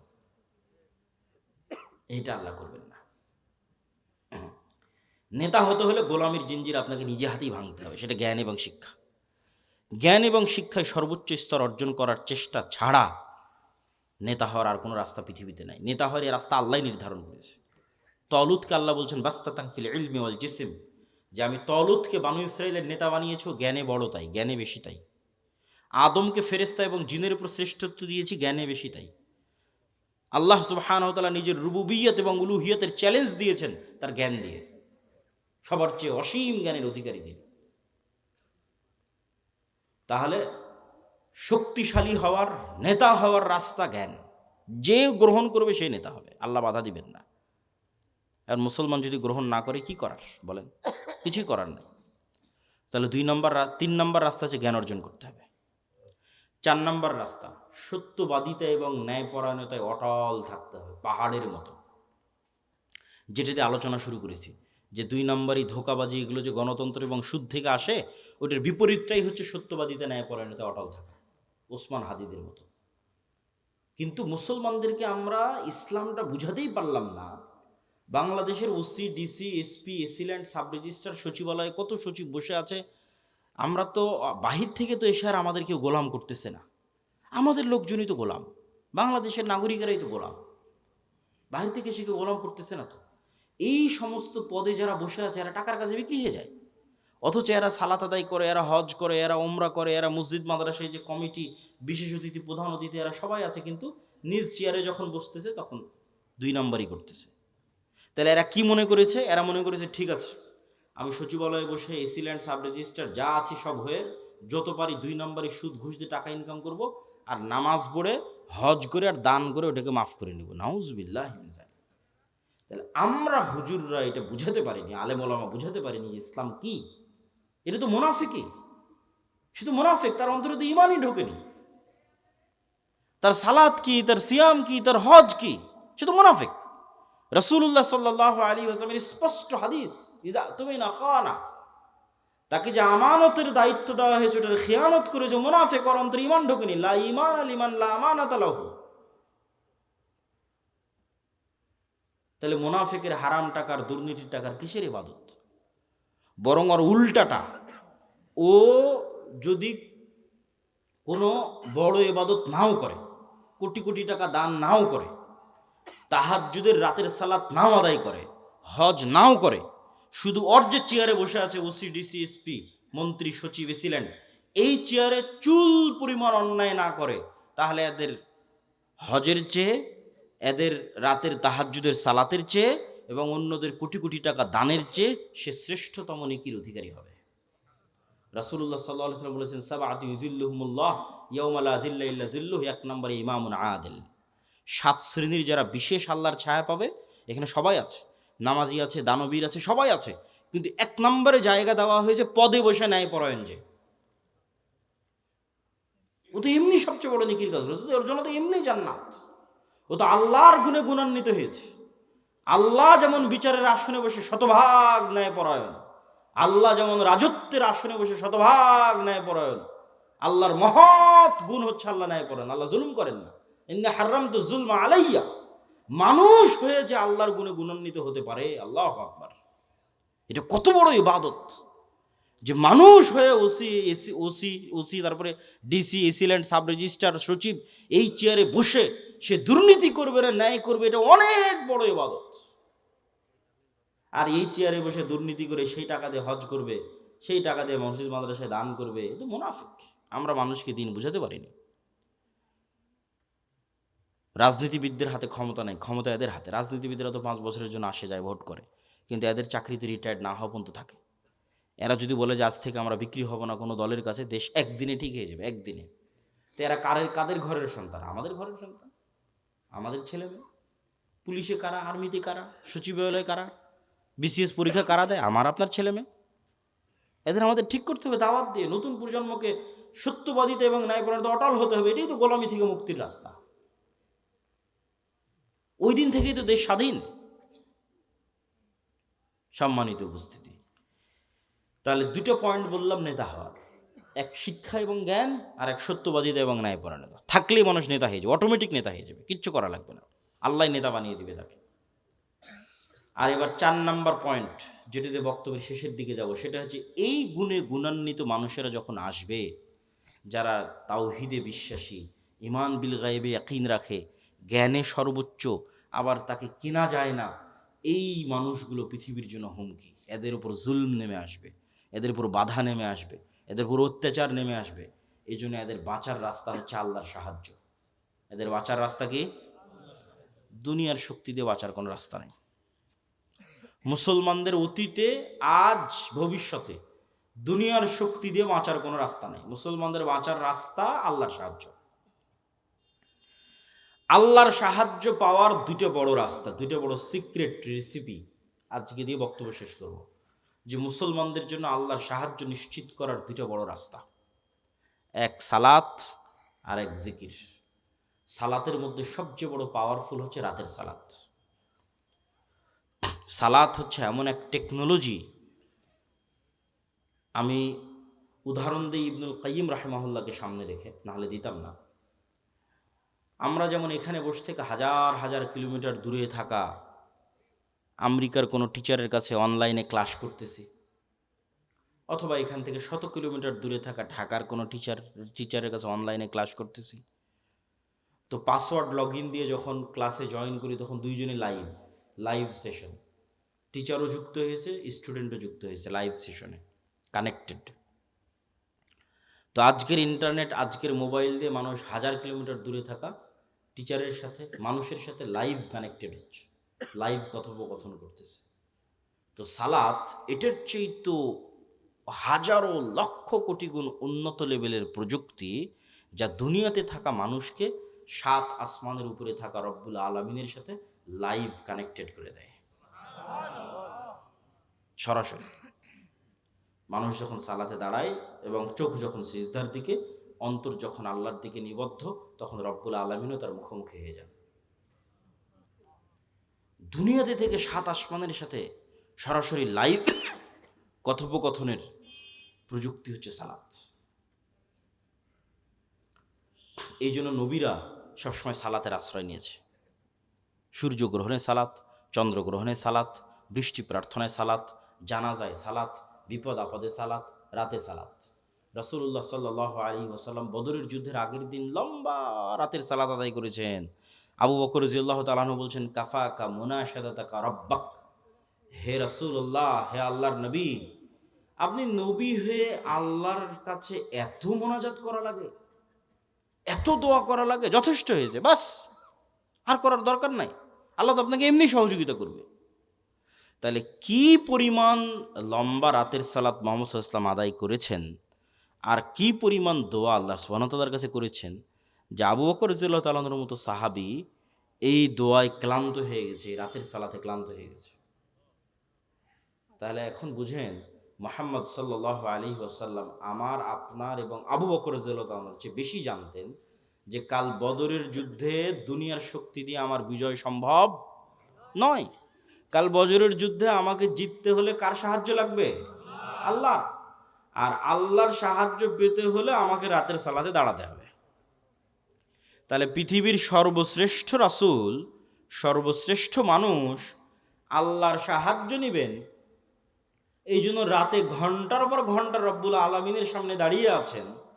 আর আমি এবং আপনি রাতের সালাত তো বহু দূরের কথা, 5 ওয়াক্ত সালাত আদায় না করেই শুধু ভোট দিয়ে ইসলাম বিজয় হয়ে যাবে, আর মিছিল করে আর তাকবীর দিয়ে ইসলাম বিজয় হয়ে যাবে, এটা সম্ভব নয়।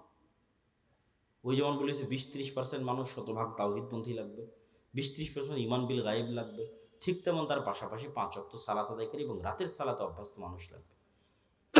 যে সালাতে নাই ও আল্লাহর গন্তির মধ্যে নেই, আর আবার ইসলাম কি, আর আবার বিপ্লব কি, আর আবার বিজয় কি, আর আবার খেলাফত কি, আর আবার শাসন কি, কিচ্ছু নেই। যে সালাতে নাই সে আল্লাহ সুবহানাহু ওয়া তাআলার গণনার মধ্যেই নাই, ওর জন্য আল্লাহর সাহায্য নাই। ও ভাগাড়ে পড়ে মারা গেল কি, ওকে কেউ উঠিয়ে নিল কি, গোলাম হয়ে গেল, সেটাও আল্লাহর দেখার নেই। আল্লাহ সুবহানাহু ওয়া তাআলার সাথে কানেক্টেড থাকা ছাড়া, আল্লাহর সাহায্য নেওয়া ছাড়া মুসলমানদের বিজয়ের কোনো রাস্তা নাই। আর আল্লাহর সাহায্য নেওয়ার জন্য সালাত আদায় করতেই হবে, আল্লাহর খাতায় নাম থাকতেই হবে। আল্লাহ আপনাকে চিনেই না, কিসের সাহায্য করবে আপনাকে? তো যে সালাতে নেয় ওকে তো আল্লাহ সুবহানাহু ওয়া তাআলা চিনবেই না। সম্মানিত উপস্থিতি, এই জন্য সালাত মোস্ট পাওয়ারফুল, আর সালাতের মধ্যে সবচেয়ে পাওয়ারফুল হচ্ছে রাতের সালাত। আমরা যেমন আমাদের ফোন, এই যে হাতে ফিঙ্গারপ্রিন্ট দিয়ে ফোন ওপেন হয়ে যাচ্ছে, পাসওয়ার্ড দিয়ে ফোন ওপেন হয়ে যাচ্ছে, ফেস ভেরিফিকেশন দিয়ে ফোন ওপেন হয়ে যাচ্ছে, 5 স্টার হোটেলে গেলে কার্ড পাঞ্চ করলে ওপেন হয়ে যাচ্ছে। তো এগুলো সব লক ওপেন হওয়ার সিস্টেম পৃথিবীতে। তো কল্পনা করেন যে আমরা পৃথিবীর অত্যাধুনিক প্রযুক্তির একটা দরজার সামনে দাঁড়িয়ে আছি, এর চেয়ে অত্যাধুনিক প্রযুক্তির দরজা পৃথিবীতে নাই। ওই দরজা ওপেন করতে হলে বিভিন্ন varieties type of password use করতে হয়। যেমন নির্ধারিত সময়ে আসতে হয়, নির্ধারিত সময় ছাড়া খুলে না। আবার নির্ধারিত ফরম্যাট ছবি, পিকচার ওখানে আপলোড করা আছে, ওইটার সাথে মিলতে হয়। আবার ওই প্রতিটা ফরম্যাটের সাথে নির্ধারিত সাউন্ড আছে, ওটাও মিলতে হয়। যেমন ধরেন আমি এই ফরম্যাটে দাঁড়ালাম, এটার সাথে একটা সাউন্ড আছে আলহামদুলিল্লাহ রাব্বিল আলামিন। রুকুর ফরম্যাটে দাঁড়ালাম, ওটার সাথে একটা সাউন্ড আছে সুবহান রাব্বিল আজিম। টাইম মিলতে হবে, ফরম্যাট মিলতে হবে, আওয়াজ মিলতে হবে, তারপরে ওই দরজাটা খুলবে, তার আগে দরজা খুলবে না। তো এইরকম সালাত এর চেয়েতেও টপ লেভেলের উন্নত প্রযুক্তি, যা রব্বুল আলামিনের সাহায্যের দরজা, রব্বুল আলামিনের সাথে যোগাযোগের দরজা উন্মুক্ত করে দেয় হচ্ছে সালাত। এই সালাত ছাড়া আমাদের বাঁচার কোনো রাস্তা নেই, সালাত ছাড়া আমাদের উদ্ধার হওয়ার কোনো রাস্তা নেই। 2 নম্বর হচ্ছে জিকির। জিকিরের মধ্যে সবচেয়ে গুরুত্বপূর্ণ হচ্ছে সকাল সন্ধ্যার জিকির। সকাল সন্ধ্যার জিকির দিয়ে আল্লাহ কোরআন পরিপূর্ণ করে রেখেছে, যদিও আমরা এটাকে খুবই অবহেলা করি। সকাল সন্ধ্যার জিকির। জিকির কেন পাওয়ারফুল? জিকির কেন পাওয়ারফুল এটা বুঝতে হলে আপনাকে বুঝতে হবে আওয়াজ কেন পাওয়ারফুল, সাউন্ড কেন পাওয়ারফুল। সাউন্ড কি আবার পাওয়ারফুল হতে পারে? আওয়াজ কি পাওয়ারফুল হতে পারে? শব্দ এবং বাক্য কি পাওয়ারফুল, শক্তিশালী হতে পারে? এটাই আগে বুঝতে হবে। আজকের আধুনিক সভ্যতা টিকে আছে, এই যে ক্যামেরা, এই যে মোবাইল, কম্পিউটারে টিকে আছে এই আলোর তরঙ্গের মধ্যে ডাটা ট্রান্সফার করার ক্ষমতা, এটার উপর। আমি এখানে বলতেছি, আমার এই কথাটা আলোর মধ্যে দিয়ে এই মোবাইল হয়ে, নেটওয়ার্কের টাওয়ার হয়ে আমেরিকায় গিয়ে এখন বাজতেছে, ইউরোপ, সৌদি, কুয়েত, কাতার, ঢাকা, রাজশাহী থেকে এখনই বাজতেছে। তো এই যে এই আলো যে আমার এই কথা বহন করতে পারে, ডাটা ট্রান্সফার করতে পারে, এটা আমরা জানতাম না, মানুষ জানতো না, এটা আগে থেকেই ছিল। ওটা আমরা জেনে কাজে লাগাতে পেরেছি, এটাই আমাদের আধুনিক সভ্যতা, এটার উপরে টিকে আছে। আর একটা প্রযুক্তি যেগুলোর ধারে কাছে বিজ্ঞান নাই, কিন্তু এটা সবচেয়ে উন্নত প্রযুক্তির প্রযুক্তি, সেটা হচ্ছে শব্দভিত্তিক, আওয়াজ ভিত্তিক প্রযুক্তি, যেটার কিছু জ্ঞান আল্লাহ সুলাইমান আলাইহিস সালাতু ওয়াস সালামকে দিয়েছিলেন। কিছু জ্ঞান, যেমন আমি এতক্ষণ যে চিল্লাচ্ছি, আমি কিন্তু শব্দ এবং আওয়াজে উচ্চারণ করতেছি। এখানে যদি একটা চাইনিজ বসে থাকতো, ও খেলে আওয়াজই শুনতে পেত। আবার এখানে বসে যদি একটা চাইনিজ বক্তব্য দিত, আপনি খেলে আওয়াজই শুনতে পেতেন, তাই নয় কি? সেটাই।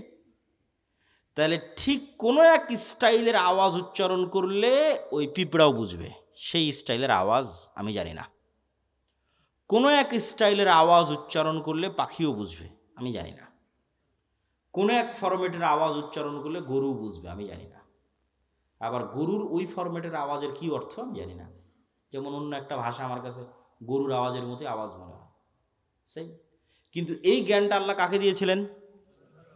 সুলাইমান আলাইহিস সালাতু ওয়াস সালামকে দিয়েছিলেন। এটাই সাউন্ড টেকনোলজি।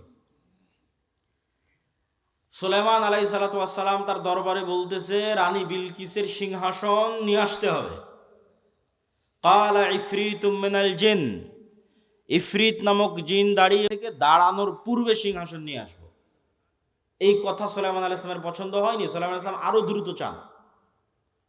আল্লাযী ইনদাহু ইলমুম মিনাল কিতাব, তখন আরেকজন বলল, ওই আরেকজন জিন না মানুষ তা কোরআনে উল্লেখ নাই।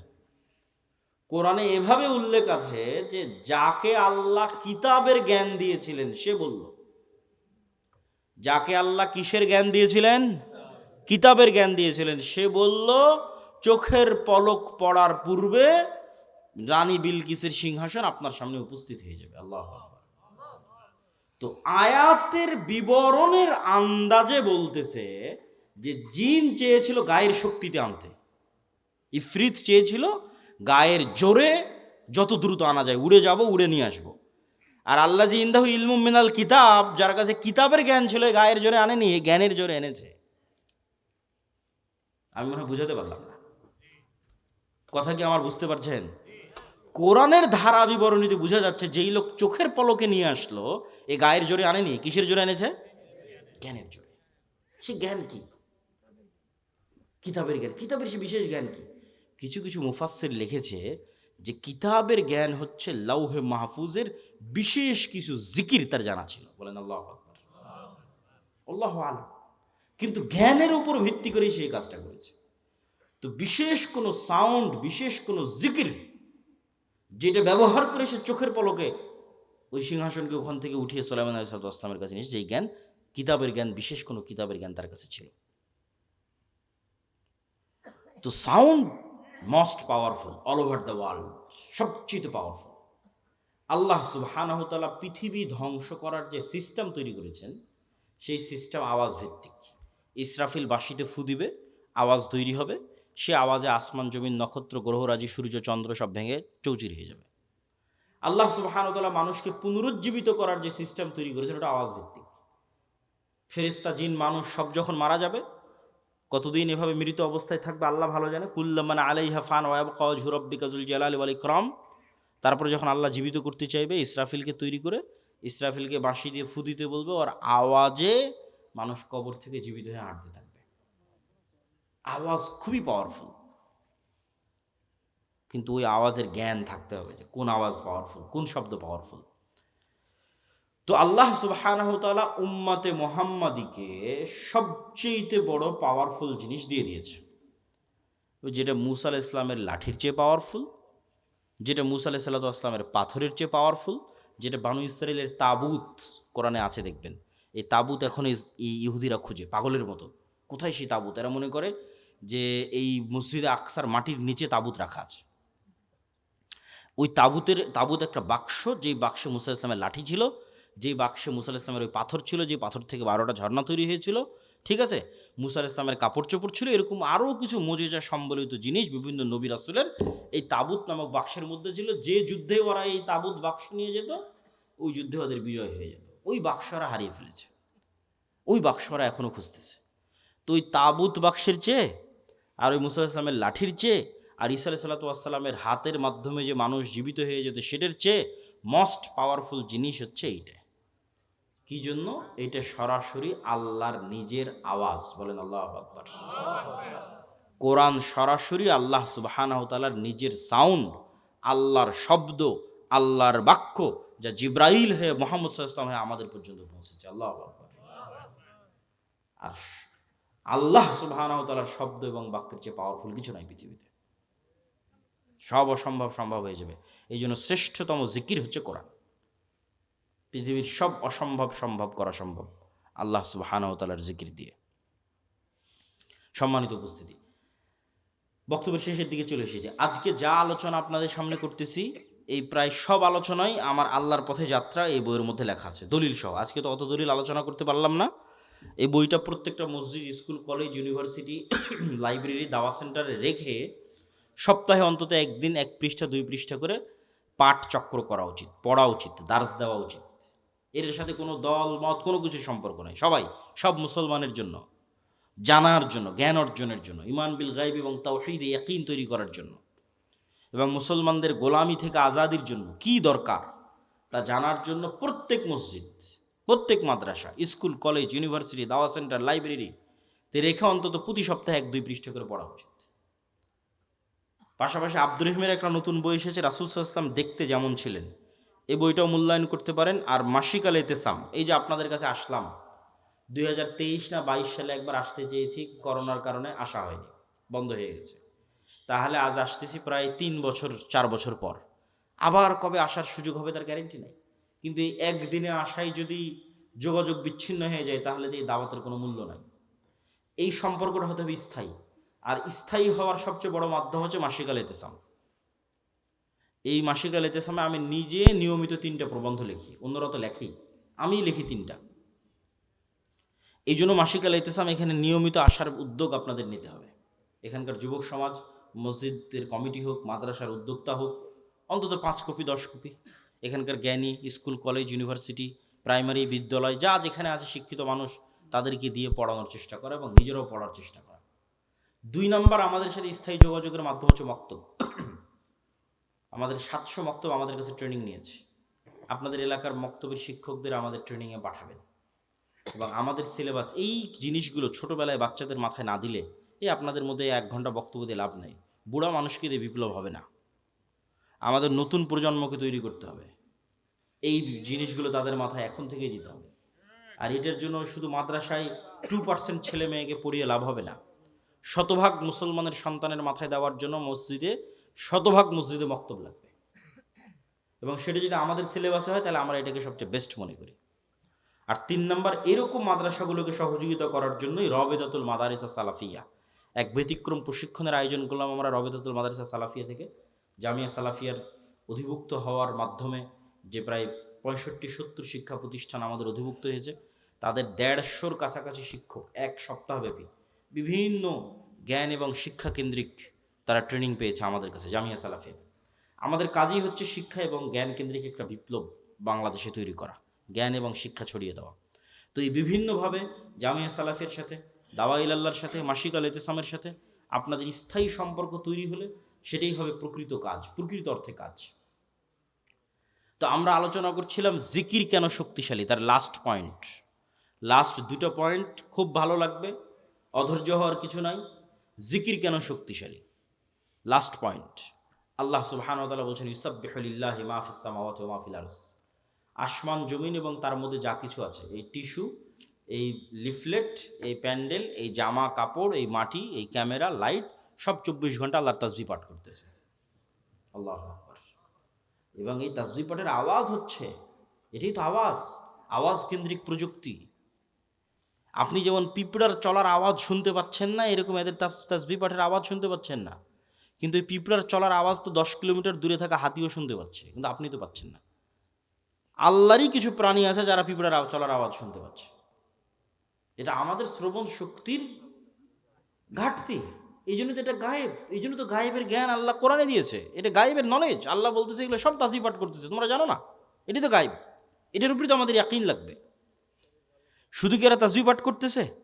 রাসূলুল্লাহ সাল্লাল্লাহু আলাইহি সাল্লাম বলতেছেন, মুয়াজ্জিন যখন আজান দেয়, যতদূর পর্যন্ত আজানের আওয়াজ যায়, সব জীবজন্তু, জড়বস্তু, জড় পদার্থ, কীট পতঙ্গ, পঙ্গপাল সব আজান বুঝে এই আজানের পক্ষে কি আমাদের মাঠে সাক্ষী দিবে।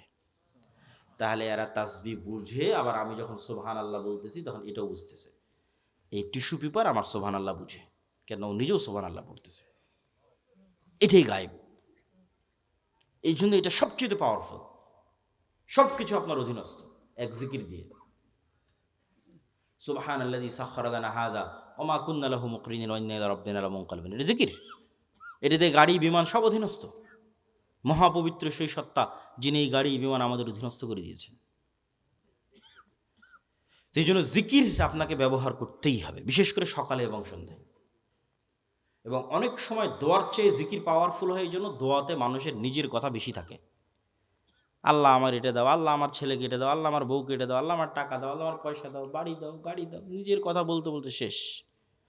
কিন্তু শুধু জিকির যখন হয়, ওখানে শুধু আল্লাহর কথা থাকে। লা ইলাহা ইল্লাল্লাহ, লা ইলাহা ইল্লাল্লাহু ওয়াহদাহু লা শারীকা লাহু, লাহুল মুলকু ওয়া লাহুল হামদু ওয়া হুয়া আলা কুল্লি শাইইন কাদির, সুবহানাল্লাহি ওয়া বিহামদিহি সুবহানাল্লাহিল আযীম, আল্লাহু আকবার, আলহামদুলিল্লাহ, লা হাওলা ওয়া লা কুওয়াতা ইল্লা বিল্লাহ। এগুলো সব জিকির, এগুলো শুধু আল্লাহর বর্ণনা, শুধু আল্লাহর কথা, আল্লাহর প্রশংসা, আল্লাহর বড়ত্ব, আল্লাহর মহত্ব, আল্লাহর তাসবিহ, আল্লাহর পবিত্রতা। আর এই ইবাদত ফেরেশতাদের ইবাদত। এই ইবাদত আপনার আশেপাশে যা জীবজন্তু, জড়বস্তু, জড়পদার্থ দেখছেন, এদের ইবাদত। কেন? ওদের নিজের কোনো চাওয়া নাই, ফেরেশতাদের নিজের কোনো চাওয়া নাই। তাহলে ওদের ইবাদত কি? তাসবিহ। ফেরেশতার ইবাদত তাসবিহ, আপনার আশেপাশে যা দেখতে পাচ্ছেন এদের ইবাদত তাসবিহ।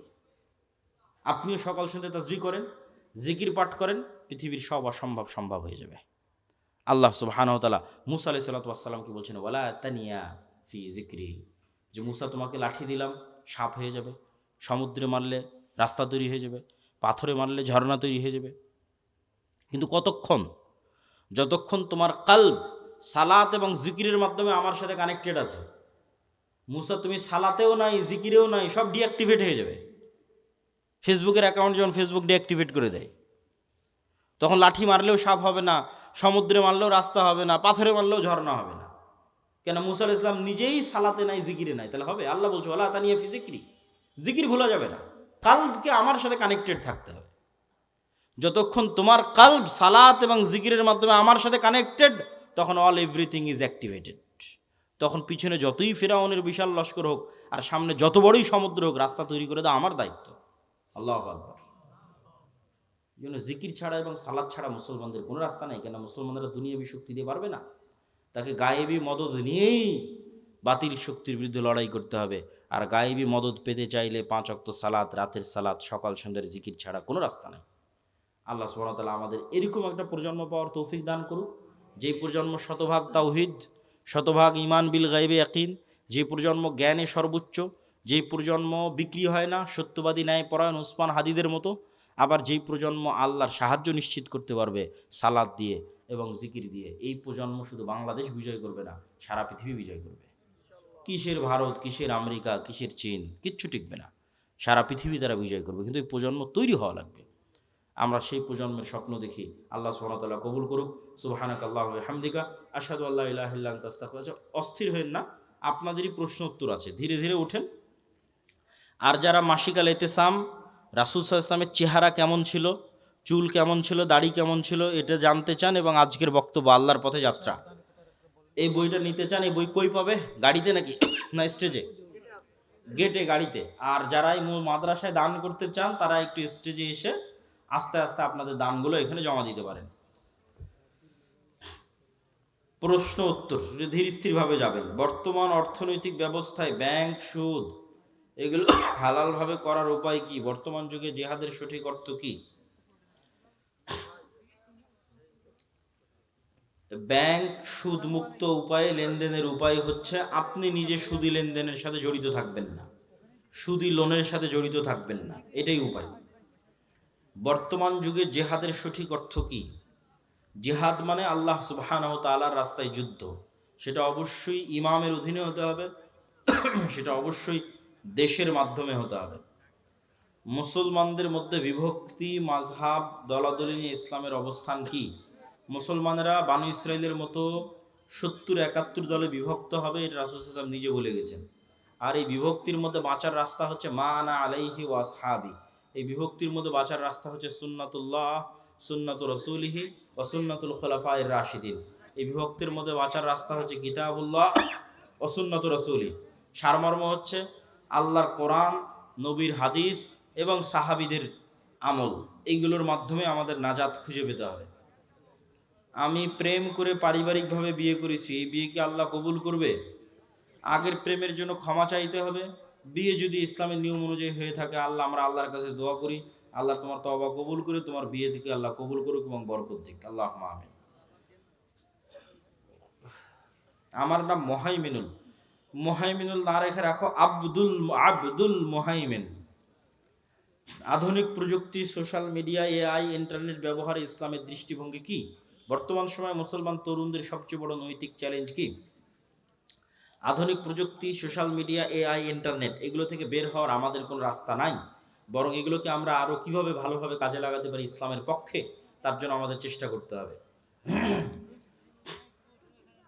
বর্তমান সময়ে মুসলমান তরুণদের সবচেয়ে বড় নৈতিক চ্যালেঞ্জ, আজকে যেটা আলোচনা করলাম এটাও নৈতিক চ্যালেঞ্জ, এর পাশাপাশি অবশ্যই অস্থিরতা, অবৈধ সম্পর্ক, সেটা একটা বড় নৈতিক চ্যালেঞ্জ। বর্তমান গণতন্ত্র অনুযায়ী এগুলো কত আলোচনা আর করবো, আজকে আলোচনাই তো করলাম সব।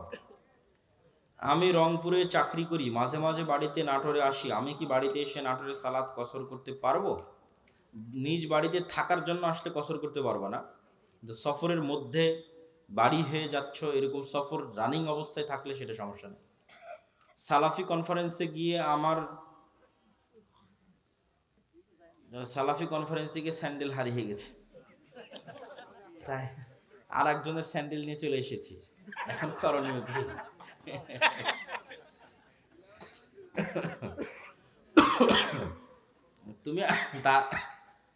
তুমি তার নামে কিছু অর্থ দান করে দিও আল্লাহর রাস্তায়, এখানে আর করণীয় বলার মতো কিছু নাই। আসলে অর্থনৈতিক ইবাদত দিয়ে এই ধরনের ছোটখাটো ভুল ত্রুটি থেকে বাঁচতে হবে, যেটা বক্তব্যের শুরুতে বলেছি। বাড়িতে বা ঘরের মধ্যে চিকা খুব অত্যাচার করে, এই চিকা কি পানিতে ডুবিয়ে রেখে মারা যাবে? কোনো প্রাণীকে মারতে চাইলে কষ্ট দিয়ে মারা যাবে না, যেটাতে কষ্ট কম হয় সেই উপায়ে মারতে হবে। বিরক্তিকর কষ্টদায়ক প্রাণীকে আল্লাহ নবী মারার অনুমতি দিয়েছেন, সাপ, বিচ্ছু এগুলোকে রাসূল সাল্লাল্লাহু আলাইহি ওয়াসাল্লাম মারার অনুমতি দিয়েছেন, কিন্তু কষ্ট দিয়ে নয়, আগুনে জ্বালিয়ে নয়। ইসলাম কি নারী শিক্ষাকে সমর্থন করে? বর্তমান সমাজের প্রয়োগ কেমন হওয়া উচিত? রাসূল সাল্লাল্লাহু আলাইহি ওয়াসাল্লামের যুগে আয়েশা রাদিয়াল্লাহু তাআলা আনহার কাছে ওমর রাদিয়াল্লাহু তাআলা এবং সাহাবীরা যেতেন মাসলা মাসাইল ফতোয়া নেওয়ার জন্য। তাহলে একটা নারী কি পরিমাণ জ্ঞানের অধিকারী হলে দ্বিতীয় খলিফা ওমরের মতো জ্ঞানী মানুষ আর আব্দুল্লাহ বিন আব্বাস, আব্দুল্লাহ বিন ওমরের মতো জ্ঞানী মানুষেরা তার কাছে যায়, যেটা বুঝতে পারতেছে না এটার মাসলা কি হবে বলে দেন। তাহলে নারীদের জ্ঞান অর্জনের পথে বাধা হলে তো সেটা ইসলামের প্রথম যুগেই বোঝা যেত। বরং নারীরা জ্ঞানী হলেই তারা তাদের সন্তান সন্ততিকে ভালোভাবে মানুষ করতে পারবে, কিন্তু কোন জ্ঞান অর্জন করতেছে, কিভাবে অর্জন করছে, এটা হলো দেখার বিষয়। জ্ঞান অর্জন করতেই হবে, কোন জ্ঞান? যদি জ্ঞান হয় অশ্লীলতার, সেটা তো আমাদের সমাজকে ধ্বংস করে দেবে। যদি জ্ঞান হয় ফ্রি মিক্সিংয়ের মাধ্যমে, তাহলে ওই জ্ঞানের তো কোনো দাম নাই। ইজ্জত নষ্ট করে, লজ্জা নষ্ট করে, শালীনতা নষ্ট করে জ্ঞানের কোনো দাম নাই। লজ্জা এবং শালীনতা বজায় রেখে দিনের জ্ঞান এবং পাশাপাশি প্রয়োজনীয় দুনিয়ার জ্ঞান। একাই জবাই করতে পারবে, মেয়েরাও জবাই করতে পারবে, কোনো সমস্যা নেই। বিসমিল্লাহ আল্লাহু আকবার বললে পৃথিবীর সব প্রাণী হালাল। যা পৃথিবীর যে সমস্ত প্রাণী হালাল, তার সবই হালাল বিসমিল্লাহ আল্লাহু আকবার বললে। আধুনিক ফ্যাশন ও পোশাকের ক্ষেত্রে পর্দার সীমা কোথায়? পর্দার সীমার নির্ধারণ হবে লজ্জার উপর ভিত্তি করে। মানুষের লজ্জা কতটুকু, মানুষের লজ্জা কতটুকু, এটাই নির্ভর করতেছে এই বিষয়টা নির্ধারণ করার জন্য। আপনি যদি সৌদি আরবে যান, আপনি যদি আফগানিস্তানে যান, তাহলে প্যান্ট শার্ট পরে ঘুরতেও আপনাকে লজ্জাবোধ হতে পারে। কিন্তু বাংলাদেশে আপনাকে প্যান্ট শার্ট পরে ঘুরতে লজ্জাবোধ হবে না, ইউরোপ আমেরিকা লজ্জাবোধ হবে না। তাহলে লজ্জার মাত্রাটা কোন লেভেলে আছে? আবার বাংলাদেশে দেখা যাচ্ছে কেউ যদি হাফ প্যান্ট অথবা 3/4, বিশেষ করে হাফ প্যান্ট পরে ঘুরে, তাহলে লজ্জাবোধ হতে পারে। কিন্তু ভারতেই যদি যান হাফ প্যান্ট পরে ঘুরেন, কোনো লজ্জা নাই। ইউরোপ আমেরিকায় যান, সবাই হাফ প্যান্ট পরে ঘুরতেছে, কোনো লজ্জা নাই। তাহলে এটা লজ্জার মাত্রার উপর নির্ভর করতেছে, 1 নাম্বার। 2 নাম্বার, আল্লাহ সুবহানাহু ওয়া তাআলা যে সীমা দিয়েছে সেটা তো আছে। আল্লাহ পুরুষদের জন্য যে সীমা দিয়েছে সেটা তো আছে, নারীদের জন্য যে সীমা দিয়েছে সেটা তো আছে। কিন্তু সেটার উপরেও যে আপনি বোরখা কেমন পড়তেছেন, আটোশোটো পড়তেছেন কিনা, মুখ ঢাকতেছেন কিনা, এগুলো সব নির্ভর করতেছে অন্তরের লজ্জার উপর। তো লজ্জাশীলা হওয়াটা অন্তরের বিষয়। আপনি বোরখা পরে পুরুষ মানুষের সাথে কথা বললেন, এটা তো পর্দা হলো না। তাহলে তো আপনি পর্দা বুঝলেন না, আপনি মনে করলেন পর্দা মানে পোশাক। পর্দা মানে তো পোশাক নয়। পোশাক পর্দার একটা অনুষঙ্গ, এবং বেপর্দা অনেক বড় শাস্তি। আদম আলাইহিস সালাতু ওয়াস সালাম এবং হাওয়া আলাইহিস সালাতু ওয়াস সালামকে জান্নাতে সর্বপ্রথম শাস্তি দেওয়া হয়েছে উলঙ্গ হওয়ার মাধ্যমে, জামা খুলে নেওয়ার মাধ্যমে। এটা অপমান। কিন্তু আমরা ওই শাস্তি ও অপমানটাকে নিজেদের জন্য সাজসজ্জা এবং ফ্যাশন বানিয়ে নিয়েছি। তাহলে আমাদেরকে আল্লাহ এবং আল্লাহ রসুলের সীমা বুঝতে হবে, এবং ওই সীমার প্রয়োগ হবে অন্তরের তাকওয়া এবং অন্তরের লজ্জা অনুযায়ী। যে মেয়ে যত লজ্জাশীলা, সে তেমন ঢিলে ঢালা পোশাক পরবে। সে তত পুরুষ সমাজ থেকে নিজেকে দূরে রাখার চেষ্টা করবে, পুরুষদের সংমিশ্রণ থেকে। নামাজরত ব্যক্তির কতটুকু সামনে দিয়ে চলাচল করা যাবে? নামাজরত ব্যক্তির সামনে দিয়ে একটা ছাগল চলাচল করে চলে যাবে, এরকম একটা দূরত্ব বজায় রেখে, তথা 2 হাত বা 3 হাত এরকম একটা দূরত্ব বজায় রেখে চলাচল করা যাবে। তবে সেক্ষেত্রে সূত্রা ব্যবহার করা সবচেয়ে ভালো। এবং নামাজি যখন সালাতে দাঁড়াবে, তখনই তিনি সূত্রা দিয়ে সালাতে দাঁড়াবেন, এটা সবচেয়ে উত্তম। মূল কথা হচ্ছে সালাত আদায়কারীর যেন ডিস্টার্ব না হয়। আর সম্পূর্ণরূপে নিষিদ্ধ হচ্ছে তার সিজদার জায়গার মধ্যে দিয়ে অতিক্রম করা। সিজদার জায়গার মধ্যে দিয়ে অতিক্রম করলে সালাত ছেড়ে দিয়ে ওর সাথে মারামারি লেগে যেতে হবে। যে সিজদার জায়গার মধ্যে দিয়ে অতিক্রম করবে, সালাত অবস্থায় তার সাথে ফাইট হবে, মানে তাকে শক্তভাবে বাধা দিতে হবে। সে যেন সিজদার মধ্যে দিয়ে অতিক্রম না করতে পারে, কেননা সে আস্ত শয়তান যে সিজদার মধ্যে দিয়ে অতিক্রম করতেছে। সালাত আদায়কারী ডিস্টার্ব হয় না, এরকম দূরত্ব বজায় রেখে যেতে হবে। আমাদের কর্জে হাসানা প্রজেক্ট সম্পর্কে একজন জানতে চেয়েছে। এটা আমাদের একটা পরীক্ষামূলক প্রজেক্ট, যদিও উদ্যোগটা অনেক সুদূর প্রসারী। আমরা এখনও আমাদের পরিচিত লেভেলের মধ্যেই কর্জে হাসানা দিচ্ছি, এবং যারা কর্জে হাসানা ফান্ডে জমা রাখতে চাচ্ছে তাদেরটা জমা নিচ্ছি। ধীরে ধীরে আমরা এটা বাড়াবো ইনশাল্লাহ। এক পরিবারে ছেলে ও ছেলের বউ নামাজ পড়ে না, ওই ছেলের খাবার খাওয়া যাবে, পোশাক পরা যাবে। মেয়ে সালাত পড়ে না, তার পোশাক দিলে পরা যাবে। মেয়ে জামাই শুধু খায় এবং ঘরে খাবার খাওয়া যাবে। সালাত যদি একদমই না পড়ে, মানে 5 ওয়াক্ত সালাতেও নাই, জুমার সালাতেও নাই, তাহলে এটা পরিপূর্ণরূপে কাফের, এতে সন্দেহের কোনো অবকাশ নাই। খাতামাল্লাহু আলা কুলুবিহিম, আল্লাহর অন্তরে মোহর মেরে দিয়েছে। সালাতে অবহেলা করে, ওয়াইলুল লিল মুসাল্লিন আল্লাযীনা হুম আন সালাতিহিম সাহুন, পড়ে নিয়মিত নয়, চেষ্টা করে, বাদ চলে যায়, এরকম ব্যক্তিকে সরাসরি কাফের বলা যাবে না, ফাসিক বলতে হবে। তার সাথে খাবার গ্রহণ করা যাবে। আর একদমই সালাতের কোনো নামগন্ধ নাই, এইরকম মানুষের বাড়িতে যাতায়াত করা, তাদের বাড়িতে খাওয়া দাওয়া করা উচিত নয়, বরং বয়কট করাই উচিত। আসসালামু আলাইকুম। আসসালামু আলাইকুম শায়েখ। মাগরিবের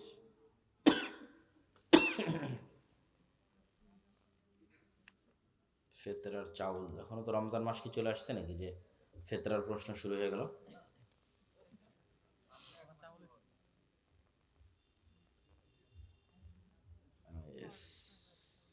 ইসলামী ব্যাংক ডিপিএস, ঠিক আছে। প্রশ্ন উত্তর মোটামুটি শেষ।